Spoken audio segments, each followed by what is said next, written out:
Buenos días. Esta es la clase 17 del módulo 2 del curso de Química Biológica Avanzada para investigadores del área biomédica.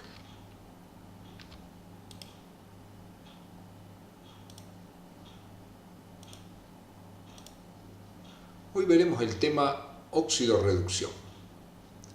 ¿Qué es, cuándo y cómo ocurre una reacción redox? Como hemos visto, los organismos vivos necesitan incorporar de su medio macromoléculas, hablando de organismos heterótrofos, y estas macromoléculas bien pueden ser depositadas como reserva y estructura o pueden entrar en procesos catabólicos en los cuales se libera energía, la que es atrapada en enlaces macroérgicos del ATP, que luego van a ser utilizados para los procesos anabólicos, es decir, construir estructuras, o bien para trabajo moviendo iones o produciendo desplazamientos. Esto generará moléculas pequeñas de desecho que serán devueltas al medio ambiente. Simplificando lo que explicamos antes, en los organismos vivos ocurren procesos exergónicos que liberan energía. Esa energía es atrapada en moléculas que contienen enlaces macroérgicos para hacer esta energía luego utilizada en otros procesos, como por ejemplo crear moléculas de reserva o bien generar procesos de tipo endergónicos aportando la energía al romper este enlace macroérgico. Las reacciones de óxido-reducción o reacciones redox son reacciones que proveen energía en general en los organismos heterótrofos, por supuesto en el caso en que se producen en forma espontánea. Las reacciones de óxido-reducción son dos procesos simultáneos, uno de oxidación y otro de reducción, y que consiste en la transferencia de electrones desde una sustancia a la otra. Así definimos oxidación como la pérdida de electrones y reducción, la ganancia de electrones. Acá debería decir reducción, ganancia de electrones. Durante la oxidación, que se produce una pérdida de electrones, hay un aumento en el número de oxidación, mientras que en la reducción, que hay ganancia de electrones, existe una disminución en el número de oxidación. Sin embargo, cuando se produce una reacción de óxido-reducción, la pérdida de electrones y el cambio del número de oxidación son aspectos habitualmente difíciles de observar. Sin embargo, simultáneamente con el proceso de pérdida de electrones, se suelen observar algunos procesos o cambios en las moléculas como son, por ejemplo, en la oxidación, pérdida de hidrógeno, ganancia de oxígeno, aumento de carga positiva o disminución de carga negativa. Contrariamente, en el proceso de reducción se observa ganancia de hidrógeno, pérdida de oxígeno, disminución de carga positiva y aumento de la carga negativa. Veamos algunos ejemplos. Recordemos que el número de oxidación de una sustancia se calcula como el número de electrones de valencia menos el número de electrones no enlazantes menos el número de electrones ganados. Y recordemos que oxidación implica pérdida de electrones y aumento del número de oxidación, y la reducción implica ganancia de electrones y disminución en el número de oxidación. Acá tenemos una reacción escrita como estructuras de Lewis, en la cual vemos claramente la reacción entre el cloro y el sodio, hecha de una manera simplificada, en la cual vemos que cuando el cloro se enfrenta al sodio, un electrón del sodio pasa al átomo de cloro, formando un anión cloruro con carga negativa y un sodio con carga positiva. Esto lo hemos estudiado anteriormente. Estas reacciones se producen de esta manera, de manera de que los átomos quedan con 8 electrones en su última capa de valencia, que es la configuración más estable. Entonces, acá vemos claramente que el sodio se oxidó porque perdió electrones y el cloro se redujo a cloruro porque lo ganó. ¿Qué pasó con el número de oxidación? Si calculamos el número de oxidación del cloro, en este caso es 0, porque vimos que los elementos tienen 0 y el sodio tiene 0. Sin embargo, luego de la reacción, si aplicamos la fórmula, el cloro tiene 7 electrones de valencia, a lo cual le tendría que restar los electrones no enlazantes del cloro, que son 7, que los electrones no enlazantes, que son 7, y los electrones ganados, que sería 1, que es el que tenemos representado acá. Entonces lo que vemos es que el cloro, su número de oxidación pasa a ser -1, que coincide con la carga. Análisis similar haríamos con el sodio y el número de oxidación queda con +1. Es decir, el cloro se redujo y ganó electrones, en este caso ganó 1, y su número de oxidación disminuyó de 0 a -1. Contrariamente, el sodio se oxidó, perdió electrones y su número de oxidación vemos que aumentó. Sin embargo, es mucho más fácil simplemente de mirar. El cloro pasó a cloruro, aumentó su carga negativa, por lo tanto se redujo, y el sodio, al pasar a catión sodio, aumentó su carga positiva y se oxidó. Por lo tanto, estas 4 características o rasgos siempre son más sencillos para ver si la molécula se oxida o se reduce. Veamos un ejemplo un poco más complejo, el pasaje de piruvato a lactato. Si bien la molécula es extremadamente compleja, nos situaremos en este sitio, que es la única parte de la molécula que se está modificando. ¿Qué ocurrió en este caso? ¿El piruvato se oxidó o se redujo cuando pasó al lactato? Acá no vemos los electrones, pero calculando el número de oxidación lo podríamos deducir. Calculemos el número de oxidación de este carbono, que es el que ha sido afectado durante la reacción. La cantidad de electrones de valencia del carbono es 4.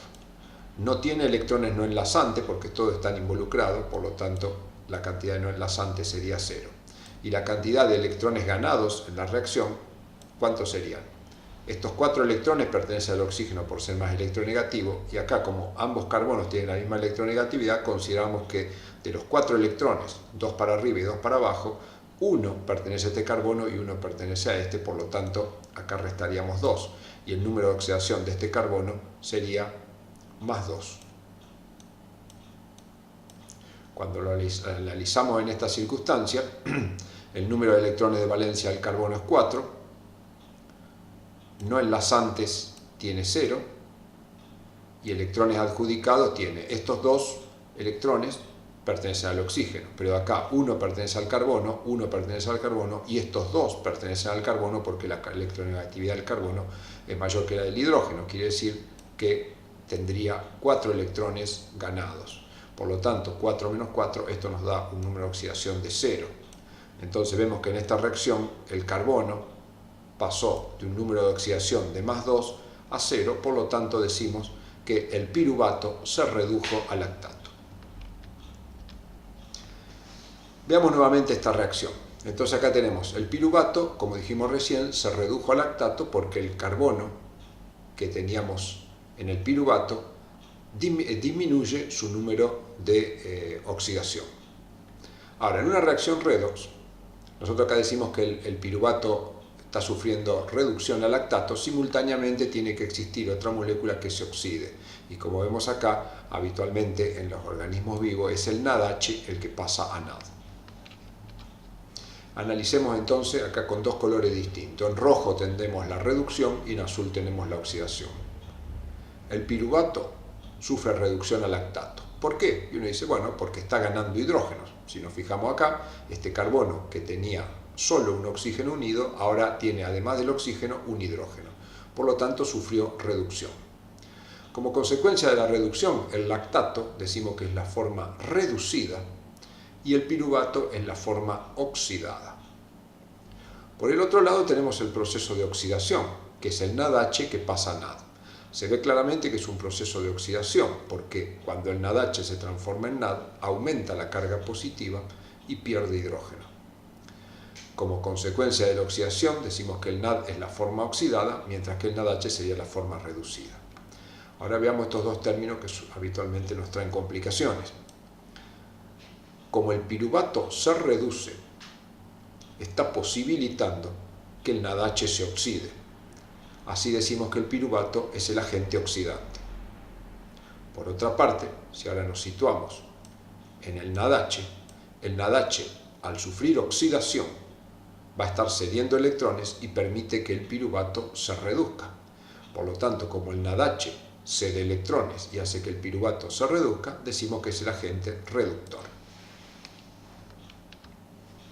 Así, en cualquier reacción redox tenemos dos pares, lo que llamamos el par redox, que sufre reducción, y el par redox, que sufre oxidación.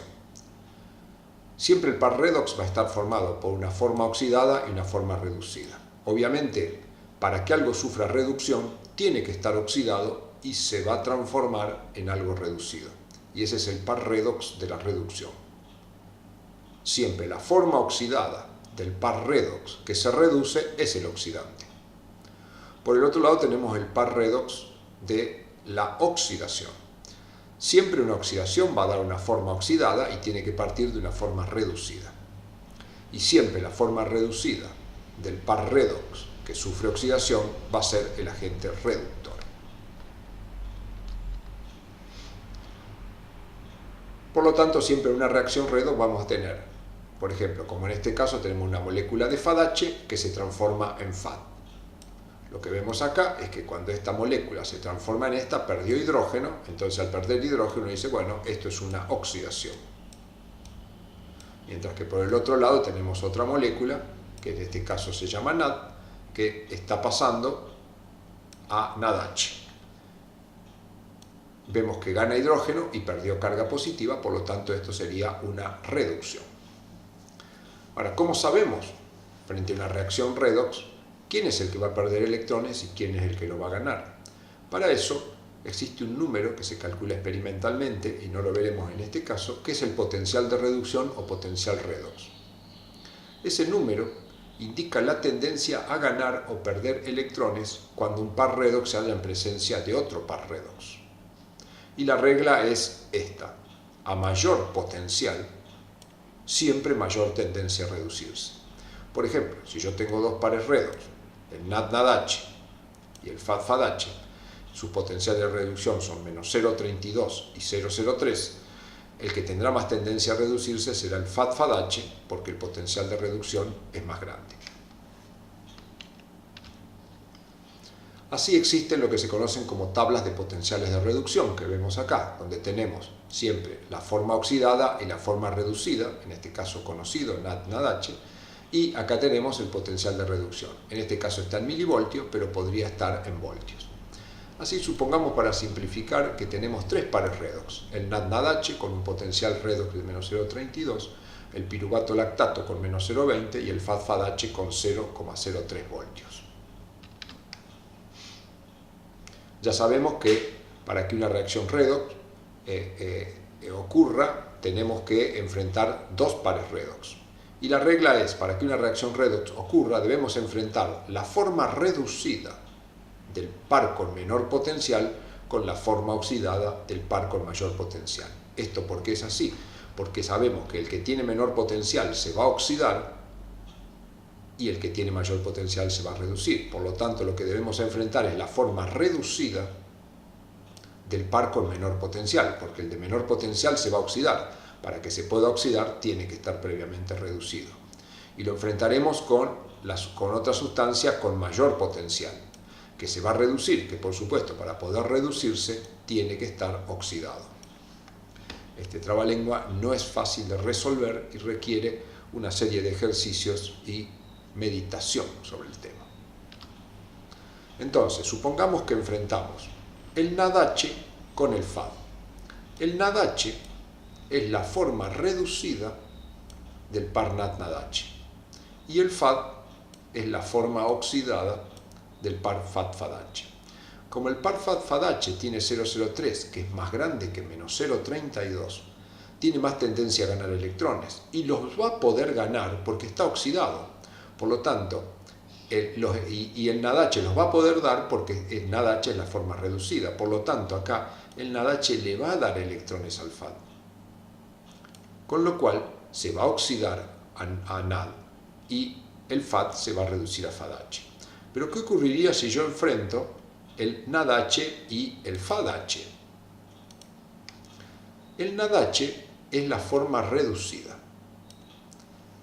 quiere decir que la única alternativa que tiene es oxidarse y ceder electrones. El FADH también es la forma reducida y la única alternativa que tendría es oxidarse y ceder electrones.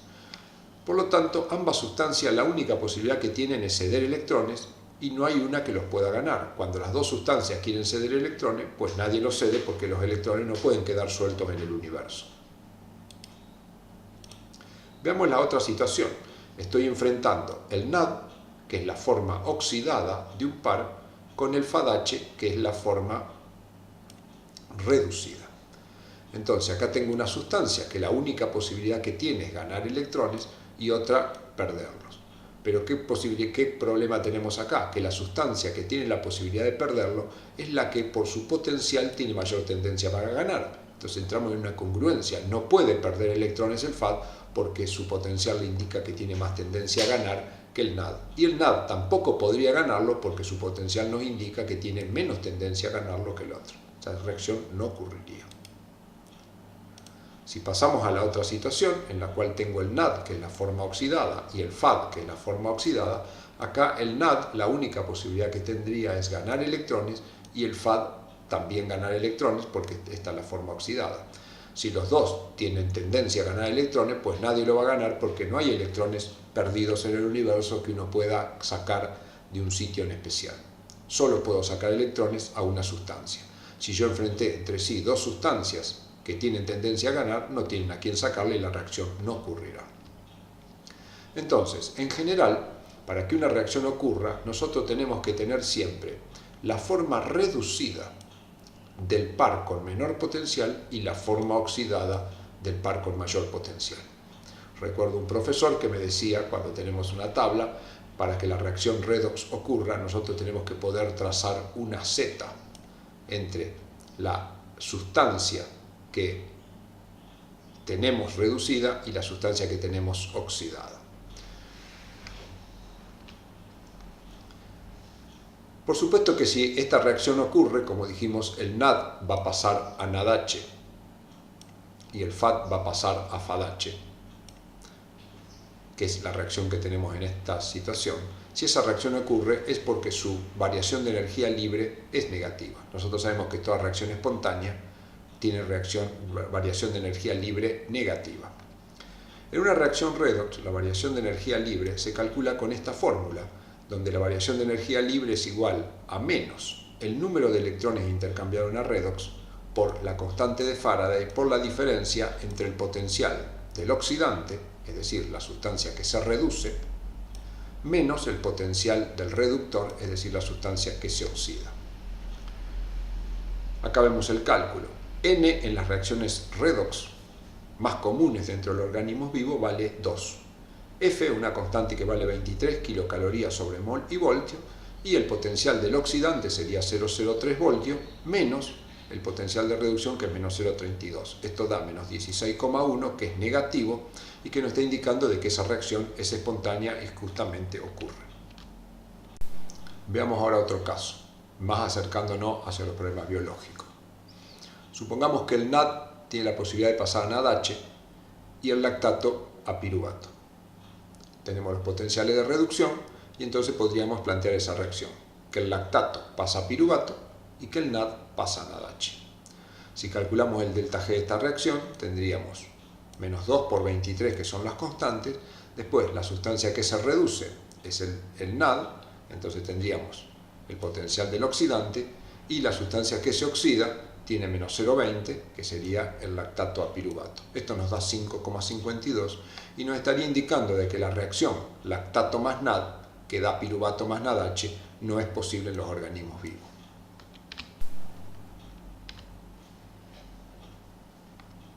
Como veremos más adelante, en algunas circunstancias la reacción que acabamos de hablar ocurre en sentidos distintos, a pesar de que lo que demostramos es que esa reacción no era espontánea. En algunas circunstancias, el piruvato con el NADH puede generar lactato más NAD. Esto ocurre habitualmente, como veremos más adelante, en el músculo en algunas condiciones en particular.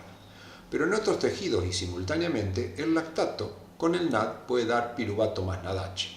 Es decir, de tal manera de que en un tejido la reacción el piruvato es el que se reduce a lactato, pero en otro tejido el lactato es el que se oxida a piruvato, generando reacciones que van en un sentido y en el otro, y este caso particular que estudiaremos se conoce con el nombre de ciclo de Cori. Si esta reacción ocurre en el músculo, como está escrita, y esta reacción ocurre en el hígado, como está escrita, quiere decir que ambas reacciones tienen delta G negativo.